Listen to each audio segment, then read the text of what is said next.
नमस्कार दोस्तों, एक बार आप सभी का फिर से बहुत बहुत स्वागत है आप सभी के अपने यूट्यूब चैनल डियर गुरुजी पर। सो गाइस, जैसा कि आप सभी को पता है, यहाँ पर डेली बेसिस पर आप सभी के इस टाइम पर जो बीएड एंट्रेंस एग्जाम की जो क्लासेस चलती हैं, तो अगर आप लोग पहली बार जुड़ रहे हैं तो चैनल को सब्सक्राइब कर लीजिएगा और टेलीग्राम ग्रुप पर नहीं जुड़े जुड़ जाए, इंस्टाग्राम पर फॉलो कर लीजिए।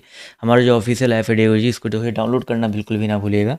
स्टार्ट करेंगे आज के सेशन को, आज के इस क्लास को। बट काफ़ी लोग जो है बुक्स के बारे में पूछते हैं, सर बीएड के लिए बुक्स बता दीजिए। और लास्ट टाइम में बुक्स से बेटर होता है कि भाई आपका जो है प्रैक्टिस सेट जो है ज़्यादा बेस्ट होता है। तो मैं आपको जो है प्रैक्टिस सेट के बारे में पहले ही बता चुका हूँ, फिर से बता रहा हूँ कि अगर आप स्पेशली यूपी से हैं तो आप लोग इस प्रैक्टिस सेट को ले सकते हैं, जो कि आपका चक्षु पब्लिकेशन का है।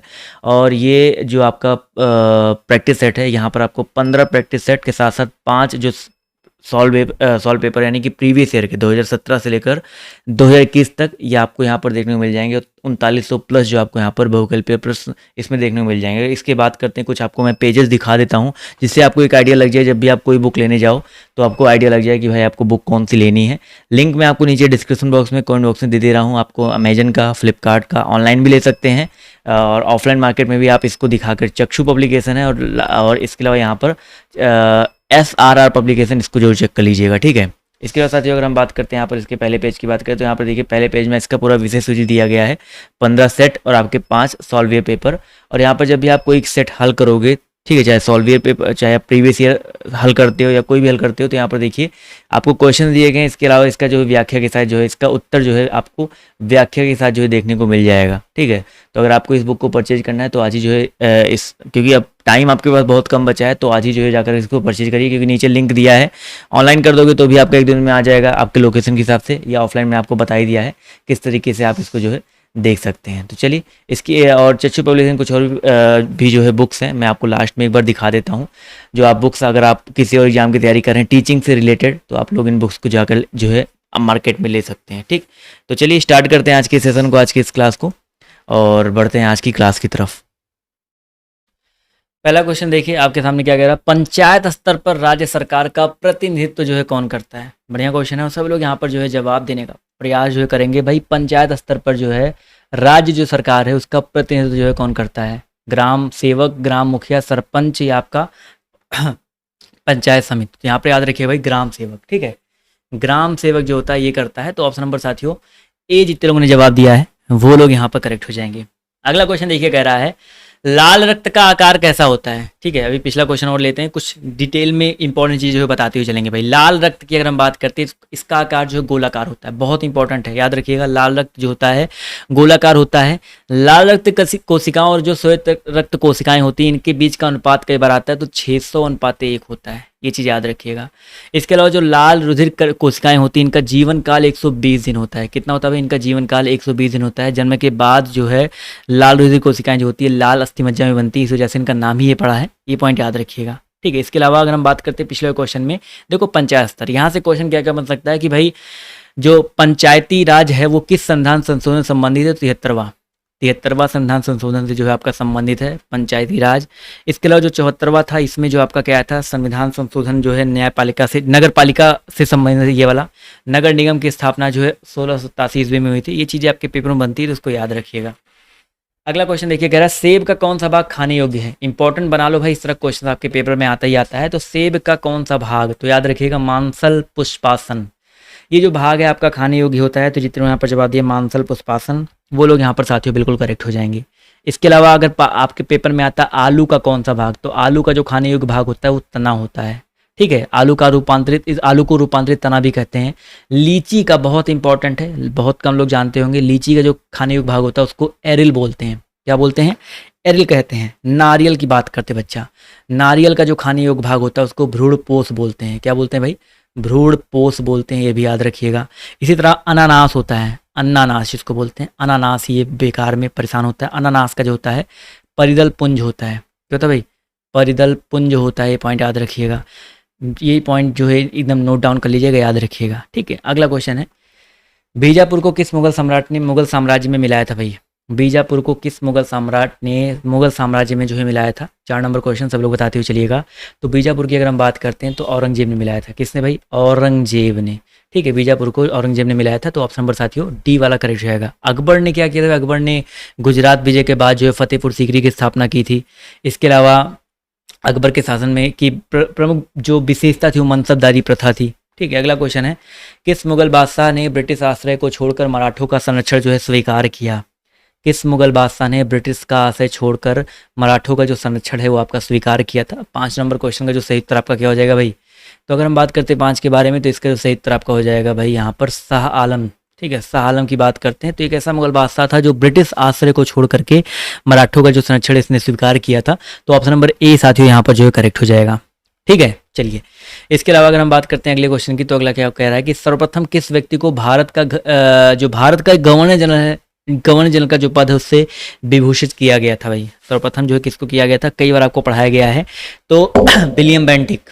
ठीक है, विलियम बेंटिक की अगर हम बात करते हैं तो इसको सबसे पहले जो है भारत का जो गवर्नर जनरल का पद है इससे विभूषित किया गया था। कैनिंग की बात करते हुए, कैनिंग भारत कंपनी द्वारा नियुक्त अंतिम गवर्नर जनरल था, या कह सकते हैं पहला वायसराय जो आपका लॉर्ड कैनिंग था। रेगुलेटिंग एक्ट कब आया था? 1773 ईस्वी में आया था। ठीक है, चलिए भाई अगला क्वेश्चन देखिए आपसे यहाँ पर क्या कह रहा है। 1833 में चार्टर एक्ट आया था, और चार्टर एक्ट द्वारा बंगाल के जो गवर्नर जनरल हैं उनको भारत का गवर्नर जनरल कहा गया था। तब आपके विलियम बेंटिक हुए थे। और जब 1773 ईस्वी में जब रेगुलेटिंग एक्ट आया था, तब बंगाल के जो गवर्नर जनरल थे उनको अंग्रेज क्षेत्र का गवर्नर जनरल कहा जाने लगा था। तो अगर आपसे भारत का पूछा जाए तो विलियम बेंटिक होगा। अगर आपसे पूछा जाए वॉरेन हेस्टिंग, जो आप लोग कुछ लोग सोच रहेंगे, वो भारत में कंपनी के अधीन जो प्रथम गवर्नर जनरल थे। तो वॉरेन हेस्टिंग जो है भारत में थे बट वो कंपनी के अधीन थे। अगर भारत का पूछा जाता है तो विलियम बेंटिक याद रखिएगा, बहुत इंपॉर्टेंट ये क्वेश्चन है। और जो डाउट है वॉरेन हेस्टिंग को लेकर के, इसको लेकर के डाउट अपना क्लियर कर लीजिए। ठीक है, अगला क्वेश्चन देखिए आपसे कह रहा है कि भारत भारतीयों के लिए ये नारा किसने दिया था भाई? भारत जो है भारतीयों के लिए नारा जो है किसने दिया था? आर्य समाज ने दिया था। ये नारा किसने दिया था भाई? आर्य समाज ने दिया था। वेदों की ओर लौटो, ये नारा जो है दयानंद सरस्वती जी ने दिया था। ये पॉइंट याद रखिएगा। Who lives if India dies का नारा जो है जवाहरलाल नेहरू ने दिया था। ठीक है, दुनिया के मजदूरों एक हो, ये नारा जो है कार्ल मार्क्स ने दिया था। सुपर कंप्यूटर के आविष्कारक बताइए कौन है? बहुत बढ़िया क्वेश्चन है। सुपर कंप्यूटर के जो आविष्कारक हैं कौन है, फटाफट बताते चलिएगा। तो सुपर कंप्यूटर के जो आविष्कारक है J.H. Van Tassel. ठीक है, पहला ऑप्शन जो है करेक्ट हो जाएगा। J.H. वैन टेसल जो है सुपर कंप्यूटर के आविष्कारक हैं। अगर सिर्फ कंप्यूटर के आविष्कारक पूछा जाता है तो आप सभी को पता है चार्ल्स बेबेज है, सभी को पता है इनके बारे में। तो यहाँ पर जो सही उत्तर आपका हो जाएगा ऑप्शन नंबर ए वाला जो है करेक्ट हो जाएगा। पहला जो डिजिटल कंप्यूटर था उसका नाम था यूनिवेक। ठीक है, यूनिवेक उसका नाम था, जो पहला डिजिटल कंप्यूटर था। कंप्यूटर में रैम और रोम ये स्टोरेज डिवाइसेस होती हैं, ये चीज़ें याद रखिएगा। अगला क्वेश्चन है बोलोमीटर। ठीक है, बोलोमीटर मतलब बोलने वाला कोई मीटर नहीं है। बोलोमीटर एक ऐसा यंत्र होता है जो क्या मापता है? तो बोलोमीटर एक ऐसा यंत्र है, कुछ लोग ध्वनि की तीव्रता सोच रहे होंगे ना, इसका मतलब होता है उष्मा विकिरण। ठीक है, उष्मा विकिरण को मापता है, ये पॉइंट याद रखिए। ध्वनि को तीव्रता को मापने के लिए जो है ऑडियोमीटर होता है, ऑडियोमीटर होता है, ध्वनि की तीव्रता मापता है। ठीक है, विद्युत धारा को मापने वाला अमीटर होता है। समुद्र की गहराई मापने के लिए फेदोमीटर का यूज करते हैं। भूकंप का जो पता लगाने वाला यंत्र होता है, भूकंपीय तरंगों को मापने वाला जो यंत्र होता है, भूकंपीय तीव्रता को जो मापने वाला यंत्र होता है वो आपका सिस्मोग्राफ होता है। ऊंचाई को मापने में जो काम आता है उसको सेक्सेंट बोलते हैं, मैं लिख देता हूँ सेक्सेंट। ठीक है, ये जो आपका ऊंचाई को मापने वाला यंत्र होता है। ठीक है, अगला क्वेश्चन देखिए कह रहा है रंगीन टेलीविजन में प्रयुक्त होने वाला रंग बताइए कौन सा है? The colours used in colour television are. तो रंगीन जो टेलीविजन होता है इसमें प्रयुक्त होने वाला रंग जो है आपका लाल, हरा और नीला। लाल है, हरा है और नीला है। तो यहाँ पर जो आपका जो प्राथमिक कलर होते हैं बेसिकली, ठीक है, प्राथमिक जो रंग होते हैं लाल, नीला, हरा, ये आपके होते हैं। देखो एक सिंपल सा मैं चार्ट बनाता हूँ, इससे आप लोग को समझ में आ जाएगा। देखो जो प्राथमिक कलर होते हैं वो आपके लाल होते हैं, हरा होता है और बच्चा आपका नीला होता है, ये आपके प्राथमिक कलर्स होते हैं। इसके अलावा यहाँ पर लाल की अगर हम बात करते, देखो समझिएगा, यहाँ पर अगर लाल और नीला को मिला दिया जाए, लाल और नीला को मिला देंगे तो आपका बनता है मैजेंटा कलर। ये द्वितीय कलर मैं लिख रहा हूँ, द्वितीय कलर समझ में आ जाएगा। लाल और हरा को मिला देंगे तो आपका यहाँ पर देखिए पीला बन जाएगा। ठीक है, ऐसे आप लोग बना लीजिएगा। और हरा और नीला को मिला देंगे अगर हम लोग तो ये आपका बन जाएगा पीकॉक नीला भाई, पीकॉक नीला बन जाएगा। पीकॉक नीला जो आपका होता है ये आपका होता है। तो ये द्वितीय कलर होते हैं, लाल प्लस हरा इज इक्वल टू पीला, लाल प्लस नीला इज इक्वल टू मैजेंटा। ठीक है, हरा प्लस नीला इज इक्वल टू आपका नीला होता है। इन सबको पीला और नीला इन सबको मिला देंगे तो आपका बेसिकली श्वेत कलर का बन जाता है, सफेद रंग का हो जाता है। ठीक है, अगला क्वेश्चन देखिए कह रहा है कि प्रथम गुरु ग्रंथ साहिब का संकलन किसने किया था भाई? पहले गुरु ग्रंथ साहिब का संकलन जो है बेसिकली किसने किया था? तो गुरु अर्जुन देव ने किया था। 5वें गुरु थे ये, ठीक है, 5वें गुरु थे इन्होंने ही जो है प्रथम गुरु ग्रंथ साहिब का संकलन जो है किया था। गुरु रामदास की बात करते हैं तो इनका जीवन जो इतना पवित्र था कि इनको जो है अकबर ने 500 बीघा जमीन दान में दिया था। तो कई बार आपके पेपर में आता है कि 500 बीघा जमीन किसको मिला था, तो गुरु रामदास को मिला था, ये पॉइंट याद रखिए। जहाँ पर इन्होंने अमृतसर शहर की जो स्थापना की थी और गुरु अर्जुन देव ने जो है इसी जो है बेसिकली अमृतसर शहर में अमृतसर जो मंदिर है, स्वर्ण मंदिर, उसका निर्माण करवाया था। गुरु हरगोविंद की बात करते हैं तो सिखों को लड़ाकू बनाया था। गुरु तेग बहादुर की बात करते हैं तो इन्होंने औरंगजेब इनको जो है औरंगजेब ने दीवार में चुनवा दिया था, जिंदा जो है चुनवा दिया था, ये चीज़ याद रखिएगा। अगला क्वेश्चन की बात करते हुए क्या कह रहा है कि रूसी क्रांति का प्रमुख सूत्रधार बताइए कौन था भाई। रूसी क्रांति के प्रमुख सूत्रधार कौन थे? चलिए भैया, इसका जो सही उत्तर आपका क्या हो जाएगा, 12 नंबर क्वेश्चन है।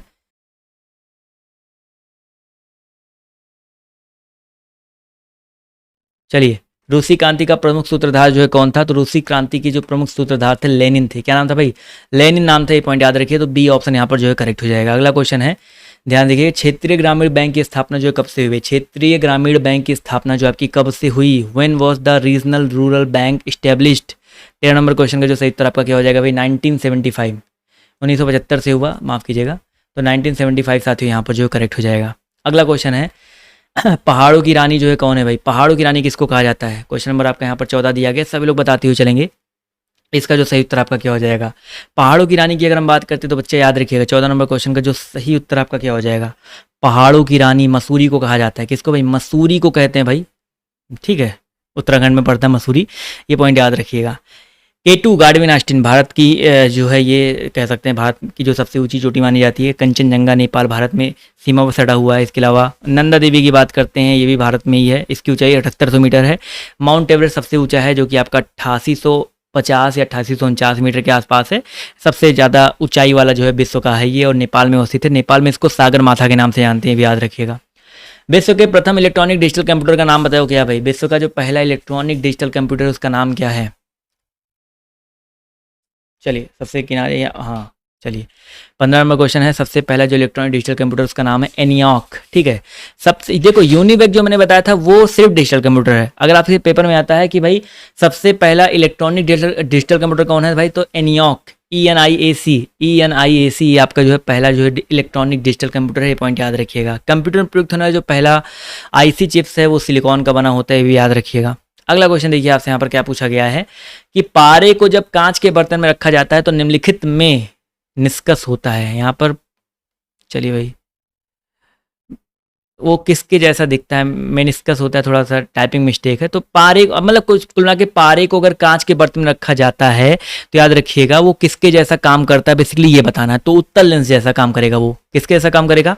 उत्तल लेंस के जैसा काम करता है, ये पॉइंट याद रखिएगा। जल के अंदर जब वायु का जो बुलबुला होता है वो अपसारी लेंस के जैसा काम करता है। धूप के चश्मे के लिए जो है क्रक्स कांच का प्रयोग करते हैं। ठीक है, चलिए अगला क्वेश्चन देखिए, कह रहा है भारत में काली मिट्टी के क्षेत्र कहाँ तक सीमित है? भारत में जो काली मिट्टी के क्षेत्र है कहाँ तक सीमित है? 17 का जो सही उत्तर आपका क्या हो जाएगा? चलिए भाई, भारत में काली मिट्टी के क्षेत्रों की बात करते हैं तो ये जो है बेसिकली मध्य दक्षिणी क्षेत्र तक सीमित है। तो ऑप्शन नंबर बी साथियों यहाँ पर जो है करेक्ट हो जाएगा। आत्मसम्मान आंदोलन जो है किसने चलाया था भाई? आत्मसम्मान आंदोलन जो है किसने चलाया था? 18 नंबर क्वेश्चन सब लोग बताते हुए चलिएगा। तो EV रामास्वामी नायकर। ठीक है, आत्मसम्मान आंदोलन जो है EV रामास्वामी नायकर ने जो है चलाया था। तो ऑप्शन नंबर सी साथियों करेक्ट हो जाएगा। इसके अलावा निरंकारी आंदोलन की शुरुआत जो है किसने किया था? दयाल दास ने किया था। शुद्धि आंदोलन के प्रवर्तक स्वामी दयानंद सरस्वती जी थे। ठीक है, इन्हीं बेसन का संबंध सभी को होता है कांग्रेस की स्थापना से संबंधित है। ठीक है, चलिए अगला क्वेश्चन है, इनमें से कौन जो है भारत की सबसे पुरानी फुटबॉल प्रतियोगिता है भाई? भारत की सबसे पुरानी फुटबॉल प्रतियोगिता जो है कौन सी? 19 नंबर क्वेश्चन सब लोग बताते हुए चलिएगा। तो भारत की सबसे पुरानी की बात करते हैं तो यहाँ पर डूरंड हो जाएगा। ठीक है, इस प्रतियोगिता को जो आयोजन है 1888 ईस्वी में जो है किया गया था। कहाँ पे? शिमला में किया गया था। शिमला में किया गया था, ये पॉइंट याद रखिएगा। भारत की सबसे पुरानी प्रतियोगिता है, ये चीज़ याद रखेंगे। अगला क्वेश्चन है, कृष्णा मेनन हवाई अड्डा जो है किस नगर में है? कृष्णा मेनन हवाई अड्डा जो है आपका किस नगर में है? इसका जवाब जो देते हुए चलेंगे। तो 20 नंबर क्वेश्चन का जो सही उत्तर आपका क्या हो जाएगा? कृष्णा मेनन हवाई अड्डा जो है विशाखापट्टनम, कालीकट, कोचीन या बेंगलोर? चलिए भाई, देखते हैं कितने लोग यहाँ पर जो है सही जवाब देते हैं। चलिए जवाब देखिए, यहाँ पर कुछ लोग विशाखापट्टनम जवाब आ रहे हैं। सबके अलग अलग जवाब यहाँ पर देखिए आ रहे हैं भाई। गलत बात है भाई, ये क्वेश्चन आपको कई बार जो है पढ़ाया जा चुका है, बट कोई नहीं, जितने लोग यहाँ पर देखिए क्या जवाब दे रहे हैं, कुछ लोग के जवाब भी आ रहे हैं, सी आ रहे हैं, सबके अलग अलग जवाब आ रहे हैं, बट यहाँ पर जो सही उत्तर आपका हो जाएगा कालीकट। कालीकट वही स्थान है जहाँ पर सबसे पहली बार वास्को डी गामा जो है उतरा था। ठीक है, जमोरिन से मिला था, राजा जमोरिन से मिला था वहाँ पे। अगला क्वेश्चन देखिए कह रहा है सार्क के सदस्य देशों में क्षेत्रफल और जनसंख्या की दृष्टि से सबसे छोटा बताओ कौन सा है। सार्क, SAARC, सार्क में सबसे छोटा जो है अगर बात करते हैं तो मालदीव है। ठीक है, जहाँ पे लोग छुट्टियां मनाने बहुत जाते हैं, मालदीव। हाँ, तो ऑप्शन नंबर सी साथियों यहाँ पर जो है करेक्ट हो जाएगा। ठीक है, चलिए भाई, सार्क देशों में सबसे अधिक साक्षरता वाले की अगर हम बात करते हैं तो आपका मालदीव साक्षरता वाला भी है। सबसे अधिक सबसे छोटा देश भी आपका यही है, ये पॉइंट याद रखिएगा। ठीक है, श्रीलंका नहीं, बस श्रीलंका को सिंघल द्वीप के नाम से जाना जाता है। सार्क देशों में सबसे अधिक क्षेत्रफल वाला जो है आपका भारत है।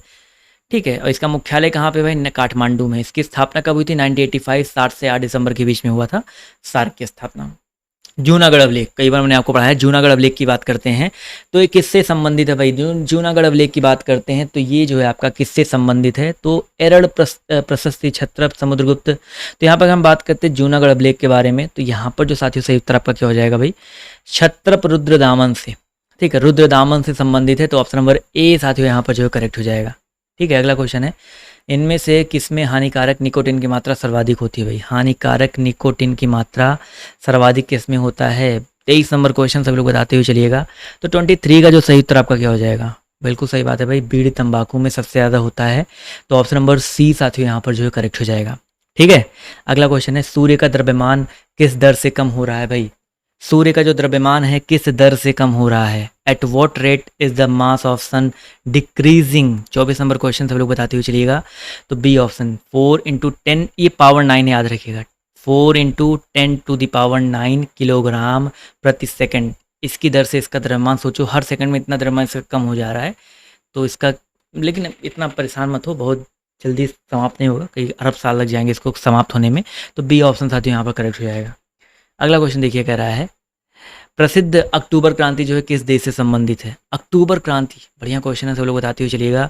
अक्टूबर क्रांति की अगर हम बात करते हैं तो ये जो आपका रसिया से संबंधित है। ठीक है, 1917 ईस्वी में जो है रूस की जो तात्कालिक क्रांति, मतलब जो तात्कालिक कह सकते कारण था, वो विश्व युद्ध ही था, और उसमें रूस हार गया था। इस वजह से जो है ये रूस की क्रांति जो स्टार्ट हुई थी, अक्टूबर क्रांति के नाम से उसको जाना जाता है, क्योंकि अक्टूबर में स्टार्ट हुआ था। ठीक है, चलिए भाई, तो ऑप्शन नंबर डी साथियों यहाँ पर जो है करेक्ट हो जाएगा। तो ये रहे आज के कुछ इंपॉर्टेंट क्वेश्चंस। तो क्लास कैसी लगी कमेंट करके जो है जरूर बताइएगा। चैनल पर नए हैं तो चैनल को सब्सक्राइब करना बिल्कुल भी मत भूलिएगा। तो अभी के लिए बाय बाय, टेक केयर, जय हिंद, जय भारत, धन्यवाद सेशन में जुड़ने के लिए।